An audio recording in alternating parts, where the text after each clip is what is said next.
Hello guys, welcome to the Cinecut channel. Guys, ఈ మధ్య నేను యూట్యూబ్ లో రివ్యూ ఛానల్ పెట్టడం జరిగింది. సో ప్లీజ్ అందరూ నాకు ఈ ఛానల్ కి సపోర్ట్ చేస్తారని కోరుకుంటున్నా. ఇంకా లేట్ చేయకుండా వీడియోలోకి వెళ్దాం. గైస్, ఈ రోజు హాలీవుడ్ తెలుగు డబ్బింగ్ అయిన ఒక యాక్షన్ థ్రిల్లర్ మూవీకి రివ్యూ చూద్దాం. క్రిమినల్ 2016లో రిలీజ్ అయిన ఈ మూవీ బాక్సాఫీస్ వద్ద బిలో యావరేజ్ గా నిలిచింది. ఈ మూవీ రియల్ రోమన్ అని అతను డైరెక్ట్ చేశారు. ఈ మూవీలో డెడ్పుల్ సినిమాలో యాడ్ చేసిన రైన్ రెనాల్డ్స్ ఈ మూవీలో కూడా ఒక క్యారెక్టర్ చేశాడు. ఇంకా వండర్ ఉమెన్ క్యారెక్టర్ లో యాడ్ చేసిన గ్యాల్ గ్యాడ్జెట్ కూడా ఈ మూవీలో ఉంది. అయితే బేసిక్ గా ఈ మూవీ ప్లాట్ ఏంటంటే, సిఐఏ ఏజెంట్ అయిన bill Pope AKA rain Reynolds ఒక హ్యాకర్ ని సేవ్ చేసే మిషన్ లో తను అనుమానాస్పదంగా చనిపోతాడు. అయితే బిల్ ఒక మెమోరీస్ ని జెరికో అనే ఒక జైలు ఖైదీ బ్రెయిన్ లోకి ట్రాన్స్ప్లాంట్ చేస్తారు.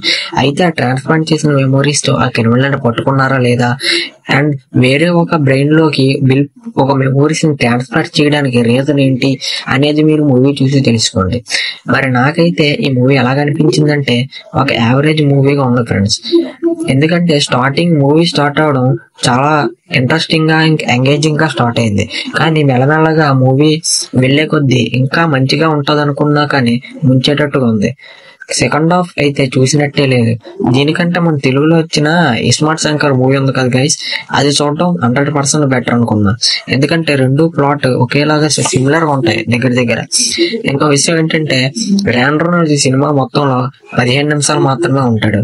నేను అయితే ఆ రైన్ రెనాల్డ్స్ కోసమే ఈ సినిమా చూశాను. ఇంకా ఈ మూవీ ఫ్యామిలీతో కూడా చూడొచ్చు, ఎలాంటి అడల్ట్ కంటెంట్ లేదు. ఈ సినిమాకి నా రివ్యూ వచ్చేసి 2/5. మీకు ఈ మూవీ చూడాలనుకుంటే అమెజాన్ ప్రైమ్ లో స్ట్రీమ్ అవుతుంది, తెలుగు డబ్ కూడా అవైలబుల్ గా ఉంది. ఇంకా లేట్ చేయకుండా చూసేయండి గైస్. ఇంకా ఇలాంటి మంచి మూవీ రికమెండేషన్స్ కోసం ఇప్పుడే మన ఛానల్ ని లైక్ చేసి సబ్స్క్రైబ్ చేసుకోండి. ఓకే బాయ్స్, మళ్ళీ నెక్స్ట్ వీడియోలో కలుద్దాం. అంతవరకు